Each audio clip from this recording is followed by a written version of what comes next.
It may be they will use it. It will be handy, but it will not deliver the value that they hope for. May create some unwanted consequences, making other things complicated that you don't know. People may find completely other uses to what you offer that you didn't know. This is just a list of what typically happens when you try to change people's behaviors. Welcome to the Product Agility Podcast, the missing link between Agile and product. The purpose of this podcast is to share practical tips, strategies, and stories from world-class thought leaders and practitioners. Why, I hear you ask? Well, I want to increase your knowledge and your motivation to experiment so that together we can create ever more successful products. My name is Maynard, and I'm your host. What has driven me for the last decade to bridge the gap between agility and product is a deep-rooted belief that people and products evolving together can achieve mutual excellence. Hello and welcome to the Product Agility Podcast. My name is Ben Maynard. I am your host, and today we are joined by Anton Skornyakov. Anton is a gentleman who I met, I don't know how many years ago.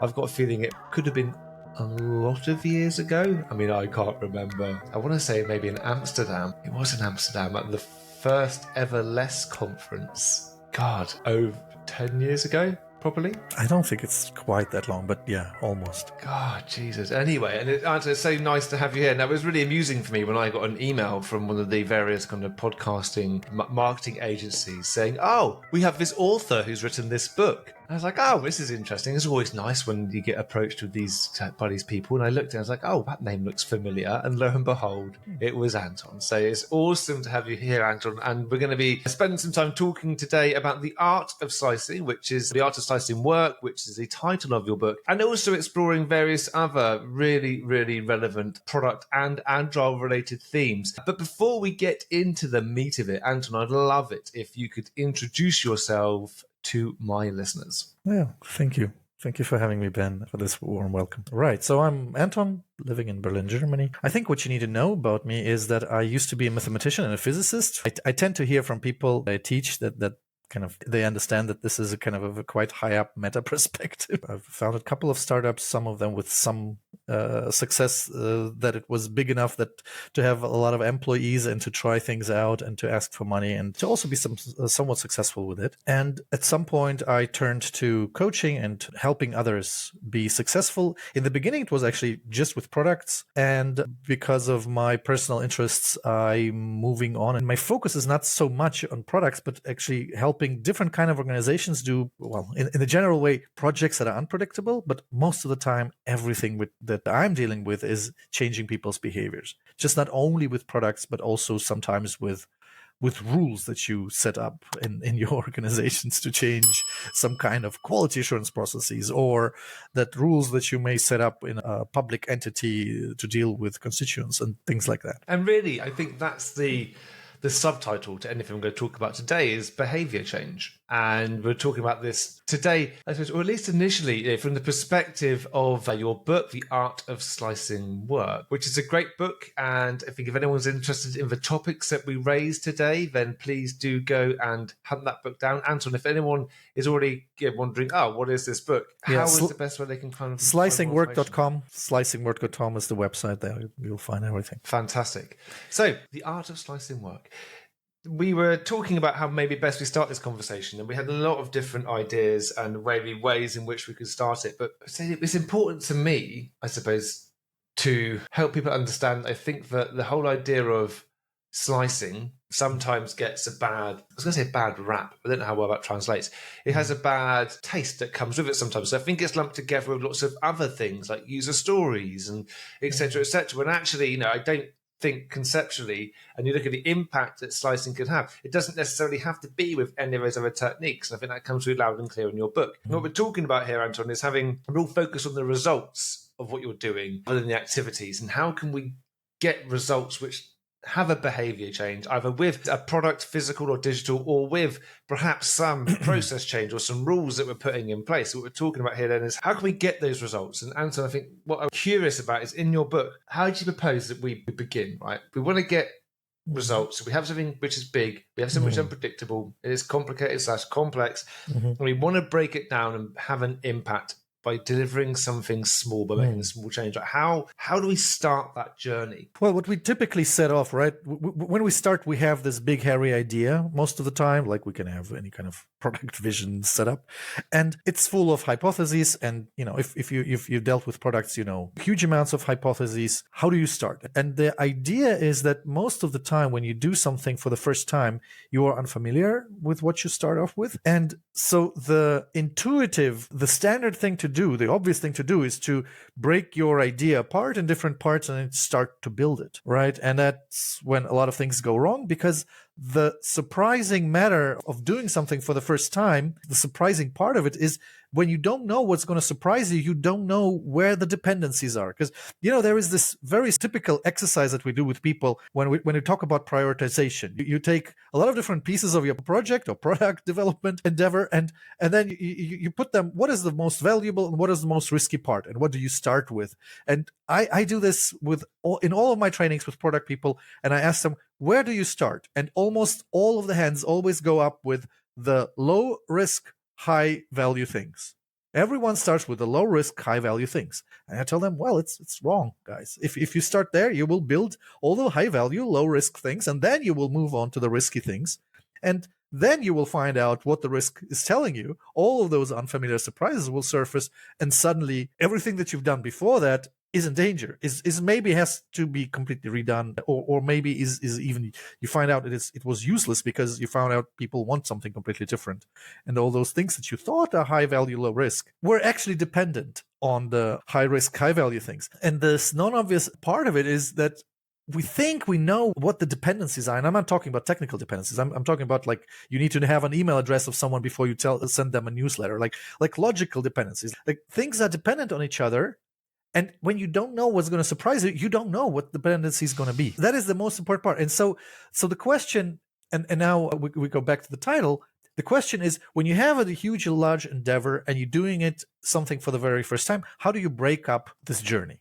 And so, as you said, like, there's a lot of splitting cheat sheets and a lot of stuff out there, a lot of techniques, and most of those techniques are useful, but they're kind of in the woods. You can't see the forest when you are doing that. And what I'm advocating and what I'm trying to help people with my book is to kind of keep the big picture, because that's the main perspective you want to have whenever you are set out to change people's behavior, whether it's with a product or with a changed regulation or something like that. And for that, kind of examples are useful. In my experience, whenever I'm talking to people like that, I need to break things down to real examples. And I think before we started our recording, we had this conversation. You posted something about this renovating job of the house, right? This renovation project. I like this one because it's similar enough to product development, but it's also not really product development. So the story is, there is a family. It's actually a story of a participant in a training of mine. He bought a house outside the town that needed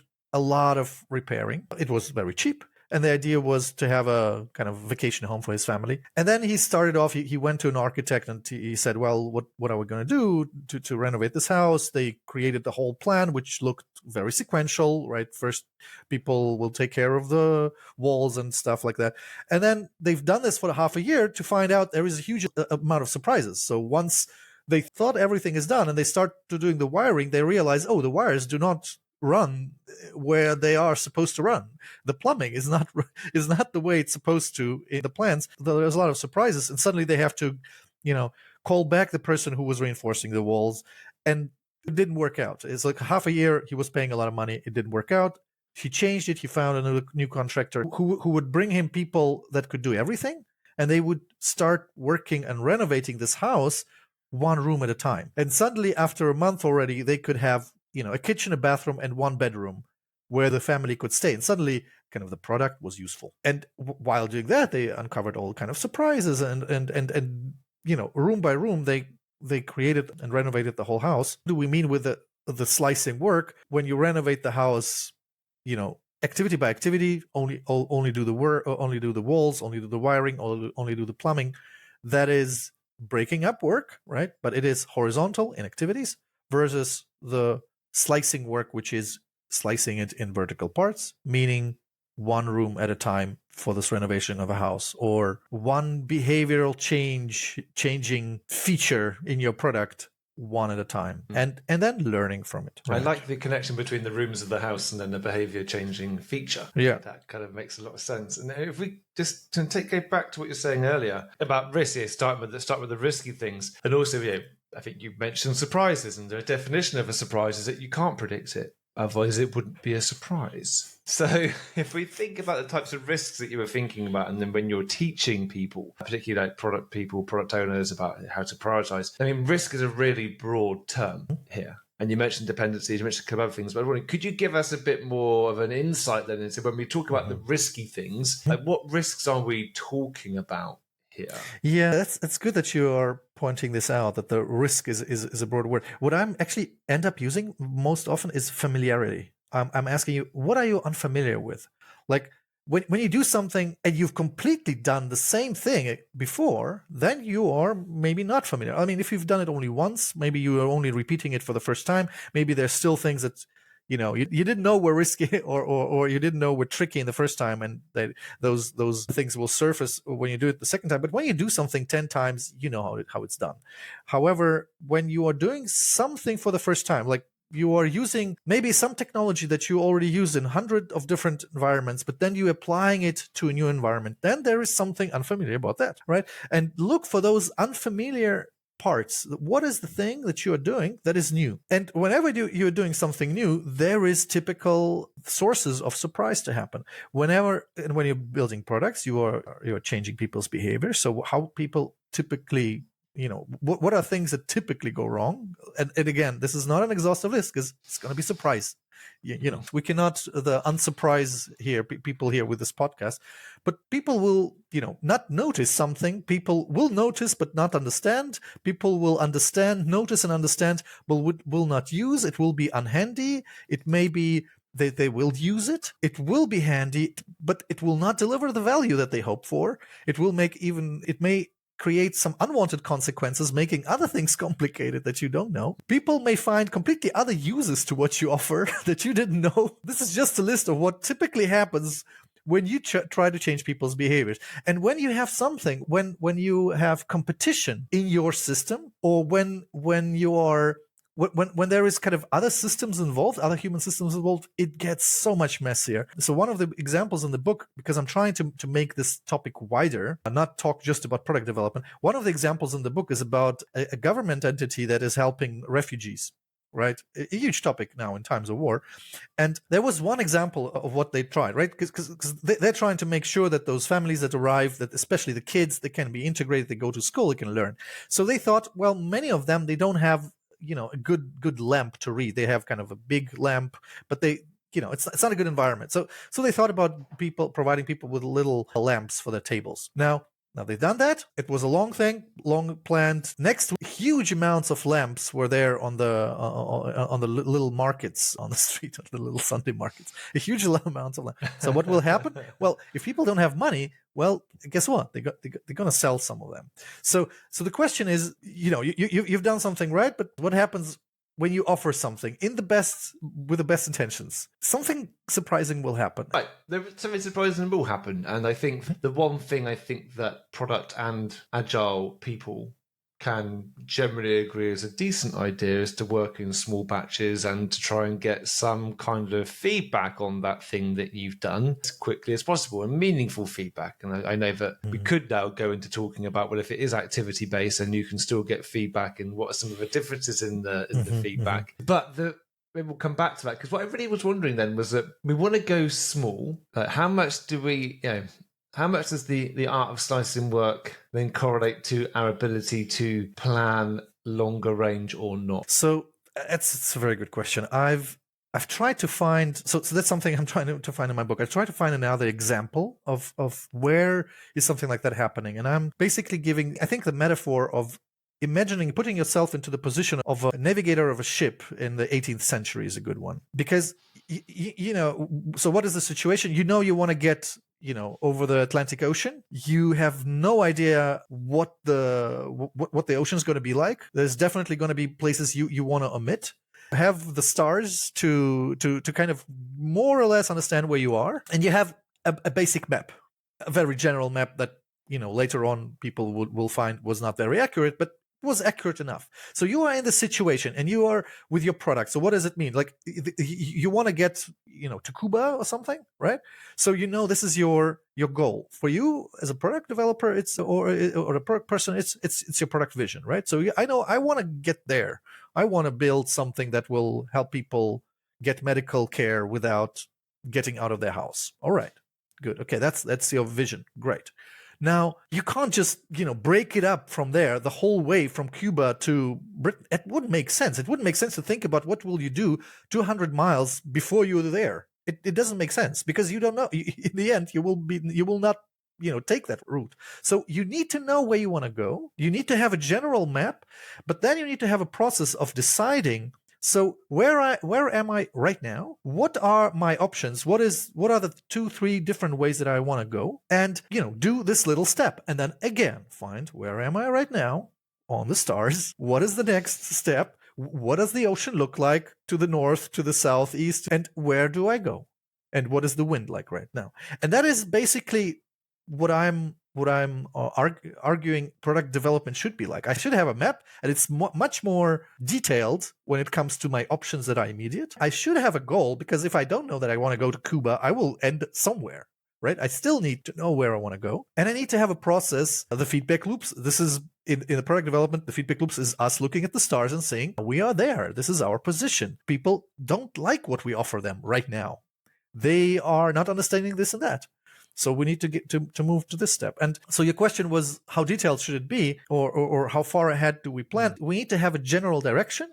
That's very important. But the closer things are, the more detailed should we look into the possible options. Right.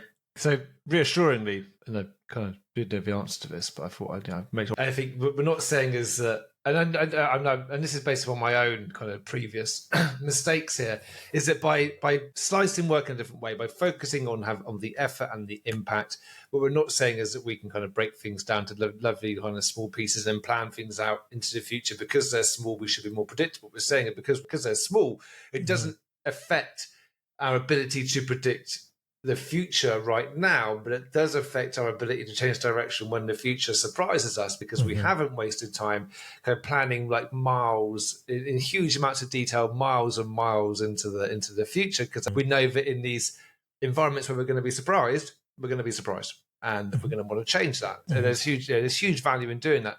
So then if we think back, I ask you the question, how do you know what is a small enough slice of work? Well, I would love to kind of build that up a little. There's Daniel Kahneman, this very famous professor of economics who I think died a couple of weeks ago, with his book Thinking Fast and Slow, but he's done much more than that.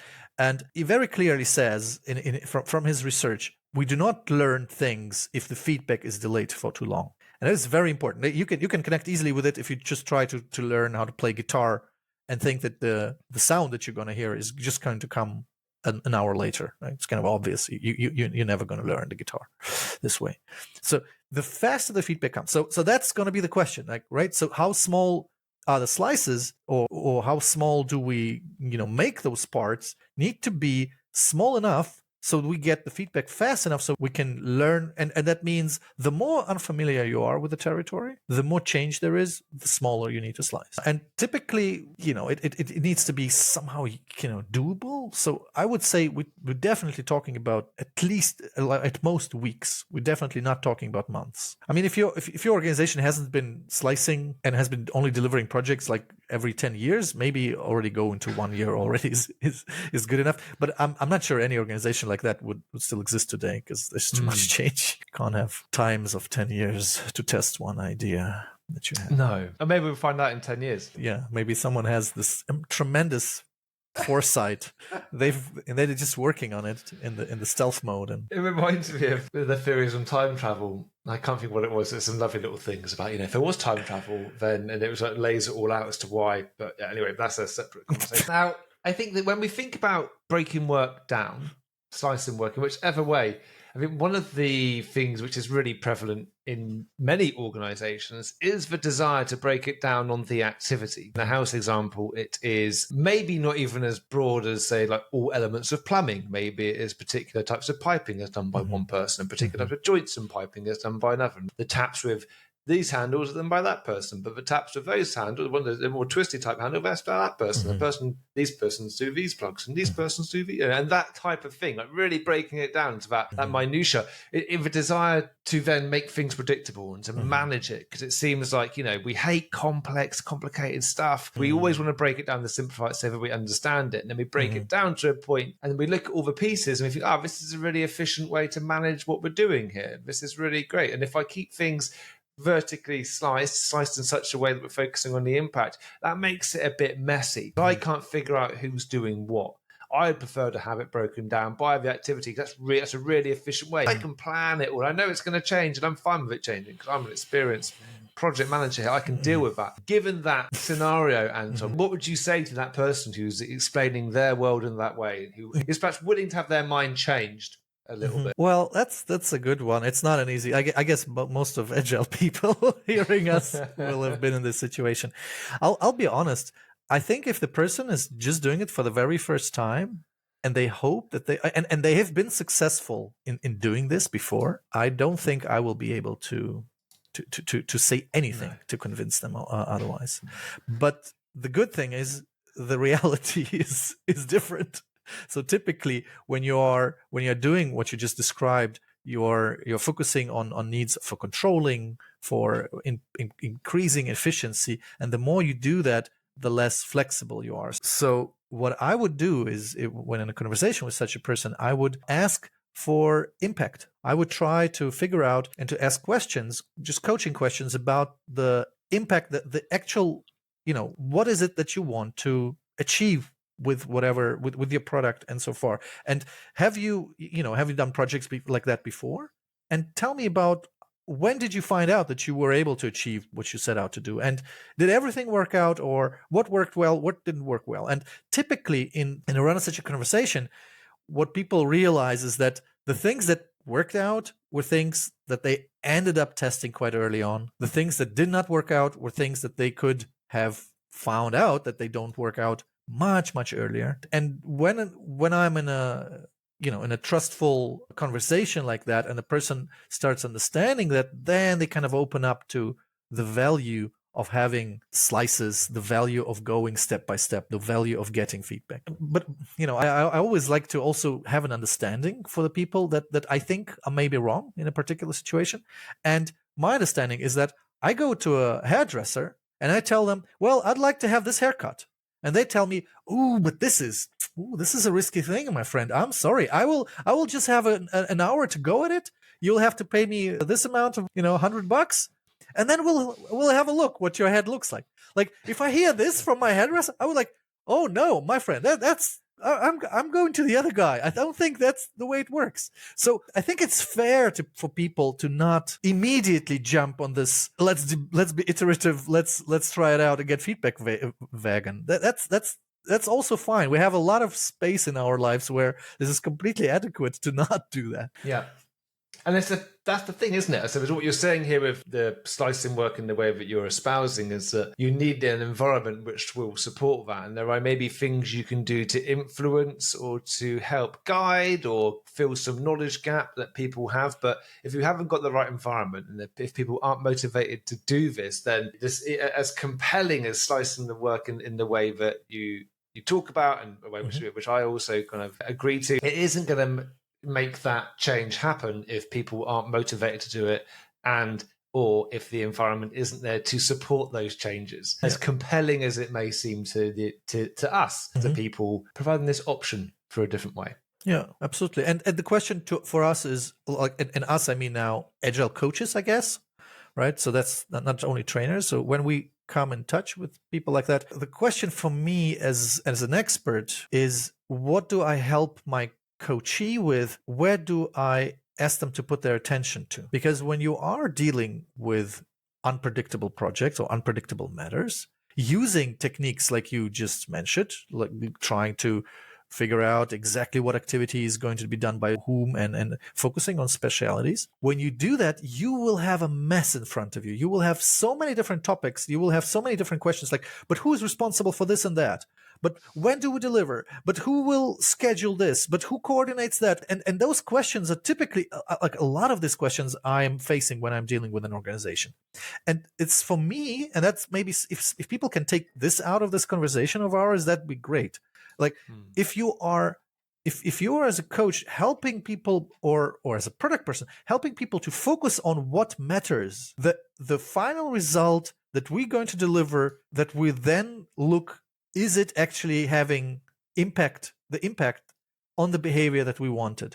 This is what matters. If you try to answer all of these other process questions without the context of one particular result, concrete result, you will end up in an ideological discussion, right? So how should this team of handymen that are working on this house generally organize their work? I don't know. But when it comes to this one particular room that they're renovating right now, the plumber should just help the wiring guy because there's no plumbing to do in this room. Right? The answer becomes very clear once it is asked for the context of one particular result. And that is something I believe we need to do as coaches, because the only resource that we have, the limited one, is our attention. And at least for me, when I was in my startup times, I didn't know really what to pay attention to. If I had someone with me who would just guide me, okay, very important questions, but let's take this one.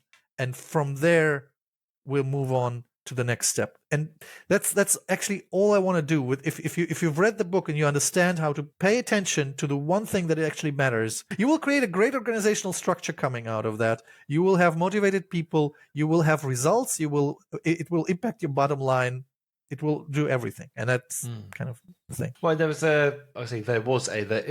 are many great little quotes in your book I really liked. And I was just scanning through it, and I came across this one, which I really loved, which you were saying, optimizing for efficiency minimizes the effort and resources needed to achieve a fixed goal, whereas optimizing for effectiveness maximizes the impact achieved with a fixed amount of resources. And I think that's such a lovely, eloquent way of putting it, because, for what we're talking about here is we're going for efficiency, and we are doing that task breakdown. We're going for it to be as efficient as possible, but there's no guarantee that we're actually, we're managing the effort rather than the impact. And what we're saying here is, if we can find ways to focus on the thing that's of value, then we can kind of manage for the impact, rather than the effort.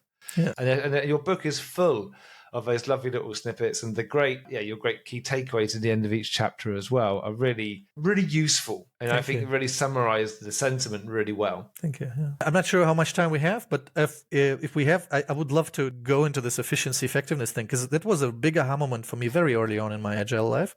Because before going in there, I've done an MBA study, so basically it's some business thing, and I think it was one of the first. It was a particular. Anyway, it doesn't matter that much. What I want to say is, one of the first days they told us this very basic thing, that there are two economical principles. There is one principle that is the maximum principle, the minimal principle. The maximal principle is achieve the most impact with given resources. Right, maximize the impact with given resources, or the minimal principle is achieve a given impact with the minimal resources.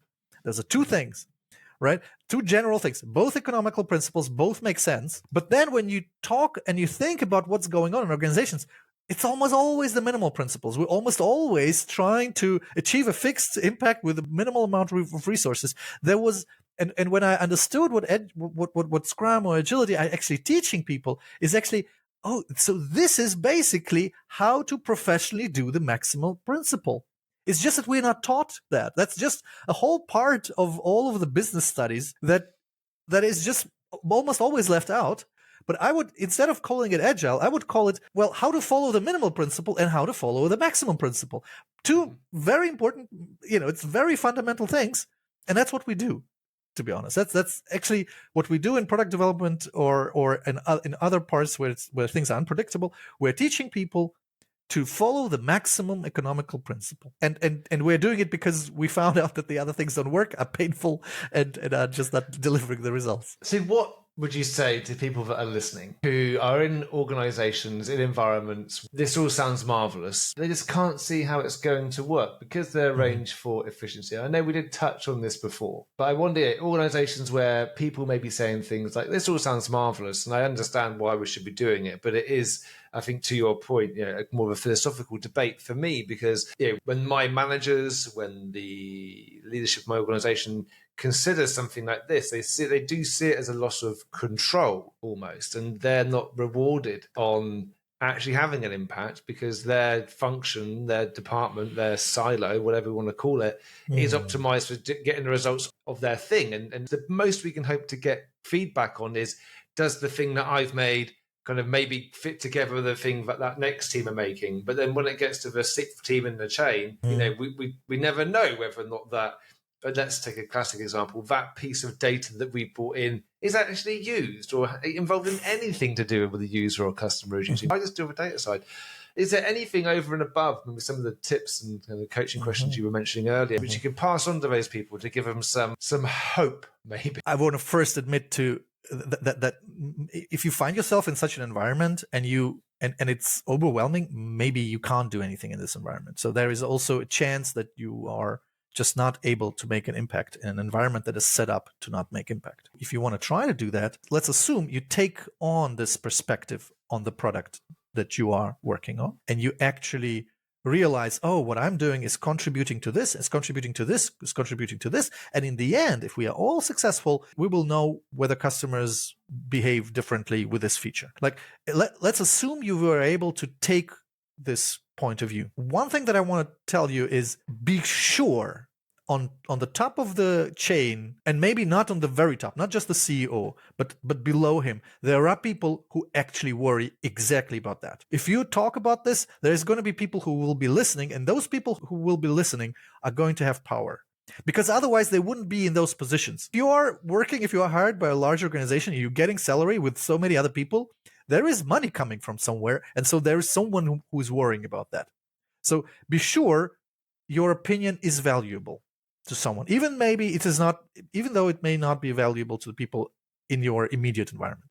And then the second thing is, the question that I would ask to other people in my environment, or even to my superiors, if I realize I can't change something, is always, well, whom will it benefit, or who should know about it if it fails, or who will celebrate something if we are successful? Like, if you ask these questions to your superiors, that will typically help them realize who else is involved and what the bigger thing it is that they are contributing to. And if we assume that they are not just thinking about the power and political powers, but they're actually also interested in the success of the product, with this question you may open up a conversation, a fruitful, productive conversation, if it works. So this is at least my experience.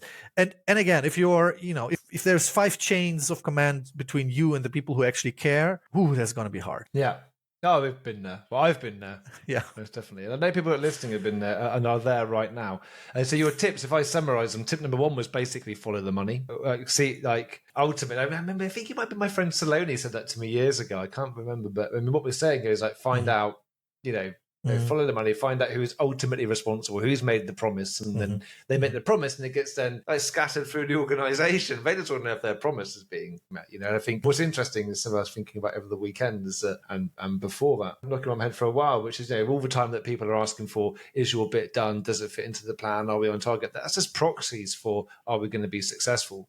But until we can actually start talking about, this is how we are going to be successful, they're always going to want the proxies. That's a great way of putting it. Yeah, but there's proxy measures. It's the best we can do. So I love the idea, getting to that, finding out, who is gonna, to your point there, who's gonna complain, who's gonna celebrate, the successes and the failures, thinking more systemically, understand it all comes together. And do you know what is sad? But if people can't see that, you can't motivate somebody to believe in something if there's nothing gonna change in the environment, and they're going to be rewarded for doing what they're doing anyway. It's a harsh fact. So thank you for those. And it did make me think, about relative impact of the work that we do. We were talking about bullshit. One person's bullshit is another person's solution before we started recording. And I think it's about impact as well, isn't it? Sometimes we want to have the impact. Just because it's working for us and we have an impact doing it one way doesn't mean it's going to work in another function or another part of the organisation. But when we're thinking about these situations, and let's say we put ourselves in this great context where things are looking like they're going to change and we have managed to motivate some people and things are beginning to shift, like how do we deal with resistance to feedback? Yeah, sure, we're giving out some lovely kind of decisive things in a different way. We can start to see people are turning on to it and we're getting, feedback is coming, but all kinds of feedback from all different angles that we maybe weren't expecting. How can we deal with some of that, to quote a phrase in your book, some of that emotional resistance to feedback? So there is, two parts of feedback, right? So there is a feedback receiver and feedback giver, like if we put it, simplify it this way. So the resistance of feedback receiver is very often showing itself by not asking for it or not really asking for it, right? So, for example, you are a team and you are having a product, a sprint review or a review of your product only internally, like without anyone ever, or it's a demo, like where you show a nice PowerPoint, right? You're not giving it into the hands of anyone to actually try it out. So there it is actually like if you are the person who understands this, who has the systemic view and understands the need for the feedback, you need to make sure that valuable people who have to provide, who have a valuable perspective, not valuable people with a valuable perspective are present and get the results in their hands. However, what I find, at least in my practice, what I find is the second hardest part is actually, and I'm not sure whether it's a cultural thing, because I almost only work with German organizations, is we have a lot of fake harmony. We have a lot of fake harmony. And that shows itself that, real criticism is rarely spoken. And in the most effective tool I know to teach the value of feedback and understanding it is ritual dissent from Dave Snowden. It's this format where you basically show or let people try whatever you've created, and then you either turn around and put a mask on so that they cannot see your face, you cannot know anything what is happening to you, and you just overhearing their conversation about your product, but not just a conversation, not while they just talk about it. You give them the actual task to destroy it. They have to find all the arguments that they can to destroy it, to completely take it, waste it, to take it to waste. So, and by you listening to this conversation for 6-7 minutes, typically what will happen, you will get a lot of ideas. You will hear things that you wouldn't have heard otherwise. And after that, and that's the most important part to me, after that, you need to reflect with them. Like, so what just changed by us turning around and giving you this task, and what has surfaced? Because the first time you do it with anyone is there is a lot of resistance, like people, especially if we have fake harmony, like, what, you're asking me to destroy something? That's completely counter to what I wanted, right? I would never have destroyed the idea of my boss. I would have never done that. That is really dangerous. But then reflecting on it and saying, well, realize what just happened. What just happened with the person who turned themselves around? What thoughts and ideas did they have? What happened with the group? What did just surface? How else would we have gotten this information? How hard would it be to do this? And because it's ritual, and when people understand that this is a ritual, when people understand it's a little bit of a game, they get comfortable with it. And in my experience, once people get comfortable with it and they have one place to do this, it enters also other conversations. People realize, oh yeah, right, we've been a little bit too harmonic with each other. And so this is one of the best tools that I know to give to an organization, to teach them the value of feedback and to overcome this emotional resistance. It's almost like similar to like Troika Consulting, isn't it? Liberating structure. It is different because Troika is just, I'm not sure whether people know it or not. Like, you also turn around and you also don't hear them, but it has a lot of similar advantages. But this thing of destroy the idea, it's making it, because in Troika Consulting, people are actually very, very, most of the time, very constructive, right? They're trying to destroy it. But here, this invitation to be negative, to give negative feedback is essential. Yeah. I remember when Dave Snowden taught me ritualized dissent, he was talking about wearing a mask. Yeah, but I'm not, well, yeah. I mean, I sometimes don't have a mask handy. Yeah, it works 80% with people just turning around, and when you're online, you can just turn off your video and mic, and at works like a charm. So People much easier. people forget that you are existing within a half a minute, and you Really? yeah. You think you're making an impact on someone's life, and it turns out you just turn your camera off and you don't exist. Yeah. No, I love that. Thank you very much for sharing. It's a great suggestion. Now, Anton, we are getting towards time, which is sad because I still feel like there's a lot we could talk about. But what we need to do, my friend, is meet up at a conference at some point, somewhere, because it'd be great to see you in person again after all these years. Let's not just wrap up just yet. What is the most challenging concept, do you think, that people are going to take away from your book? The most challenging? Yeah, what is it in your book you think is going to be the one, like, if you had to place a bet to say, like, people are going to find this the hardest thing to really get their head around, like, what is it? Quality. I think, to be honest, I find that this is a hidden thing. We almost never talk about it, but it's the hardest part. And I'm talking about it. I'm making it explicit, but this is hard. When you used to build a result in a year or 3 months, and suddenly you try to build a result in 2 weeks, the hardest part is to get the same quality level as you used to. And it is not about changing management. It's not about changing how things are called. It's actually about changing the actual practice of work. It's about taking a long list that you used to do quality assurance and reducing it to something that is doable. It is about automating processes. It's about creating templates in Excel that help you do stuff. Like doing the little things that are needed to deliver the same or almost the same quality within a short amount of time. That is, in my experience, the actual challenging part. That's where I see kind of most resistance in the adoption of these practices. Well, because people don't think that they will be able to get to a sufficient quality in the time frame. Well, most of the people just don't understand that this is it. Because most of the time when people get an Agile training, it's all about roles and events and all the big meta stuff. And then the people who understand that, they are managing the process. But it is the change that needs to happen is actually on the level of what the work that we're doing. And that's why it was important to also add it and to be explicit about it. Guys, there is something about our work that is going to change. That is the matter of, how we actually do it. It has implications on your every hour of your work. Yeah. Just getting flashbacks to a long time ago.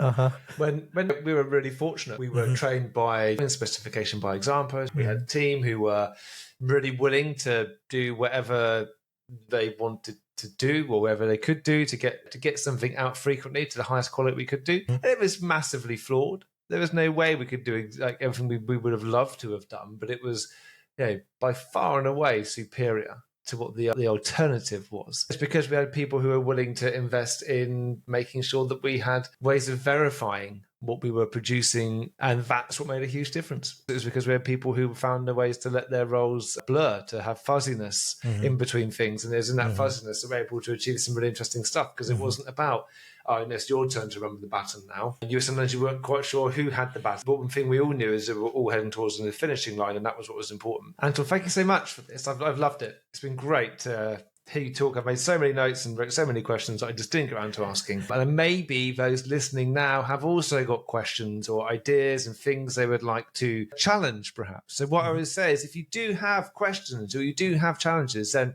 Anton, I hope it's okay if I say to people to get onto LinkedIn, perhaps, sure, and make those known. Like, tag Anton, tag myself, tag the podcast. Put your questions out there, and that way, if you tag us all, we'll find it, and we'll let each other know if we miss it, and we'll make sure that we get some answers, because this is a great topic and one which I think deserves a lot of renewed focus. I think as Agile struggles with its identity somewhat, this is a concept, this is a mindset which kind of strikes back to what Agile was and should have remained to be, rather than perhaps the perception of what it's become. And I think this is something which kind of works fantastically well wherever we work, in digital, physical, or other kind of product development. There's a lot of fantastic stuff to take away. So, Anton, if people did want to maybe contact you directly, or if they wanted to just connect with you, is LinkedIn a good place for them to do that? Yeah, I think LinkedIn, especially in a post, is great, because then if you have a question, expect 1,000 other people to have the same question. But if you are the one to actually ask it, that'd be a great place, and then we can have a public discussion, and then people can learn. So not So information is actually spread. That's much more modern way to learn than just an email. I know. It's great, isn't it? So please, everyone, get on LinkedIn and do tag us, do ask a question. Or if you fancy trying something a bit different, what you can do now is, it sounds weird saying it, but we can now accept fan mail via SMS. So on the podcasting platforms on Spotify and iTunes, there's a link that says send fan mail, like text message the show. And you can actually click on that link, it will open up your messaging app, and for the cost of a standard text message, you can text in and I will get the questions. So if you fancy giving that a go, feel free to text something in and then I'll turn that into a post, or I'll let Anton know and we'll pick up the conversation from there. So please do feel free to text us any comments or questions you have, or just some feedback for the show. We'd love to hear from you, because we don't do this for ourselves, we do this for you. Anton, thank you so much for taking this time. I know we had a couple of false starts on this because of a number of life events on my side here and there, but it's been brilliant to actually take this opportunity. So yes, thank you very much. Thank you, Ben. It was very much fun. A lot of fun. Good. And everyone, thank you very much for listening. Do make sure you follow us on your podcast platform of choice, because we'll be back again next week with another guest. Who knows who that will be, because I tend just to record these and then decide the order later, because I'm not a pro. Priority. You never know what's going to happen, man. So this episode will be out, and then there'll be another episode after it. And I think also there'll probably be an episode before it. Anyway, thank you, everyone. Thank you again, Anton. This is the Product Agility Podcast, and I am your host, Ben Maynard. See you again soon.